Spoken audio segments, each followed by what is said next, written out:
ఇది promotion video అనుకుంటే మీరైతే మంచి ప్లేస్ ని మిస్ అయినట్టేనండి. జూబ్లీ హిల్స్ లాంటి ఏరియాలో మిలిటరీ హోటల్ అంటే మామూలు విషయమా? మంచి sea food and non veg కోసం పిఠాపురం ఎమ్మెల్యే మిలిటరీ హోటల్ కి రావాల్సిందే. నేనైతే వీళ్ళ స్పెషల్ ఐటమ్స్ అన్ని ఆర్డర్ చేశాను. కానీ ఏ మాట కామాట ఫుడ్ మాత్రం అదిరిపోయిందండి. ఇంకా ఈ ఫుడ్ అయితే అద్భుతం అంతేనా? మిలిటరీ హోటల్ వైబే వేరు. అసలు హైదరాబాద్ లో ఇన్ని రోజులు ఎలా మిస్ అయ్యామా అనుకుంటాం. కానీ మన జూబ్లీ హిల్స్ లో పిఠాపురం ఎమ్మెల్యే మిలిటరీ హోటల్ అయితే ఓపెన్ అయిపోయింది.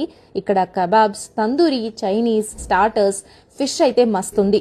పీతల ఎగురు మిస్ చేయకుండా తినండి. అంతేనా? జొమాటో అండ్ స్విగ్గీ డైనింగ్ లో 30% ఎక్స్ట్రా ఆఫ్ కూడా అవైలబుల్ గా ఉంది. మరి లేట్ చేయకుండా ఈ రోజే మీ ఫ్యామిలీతో వచ్చి విజిట్ చేసేయండి.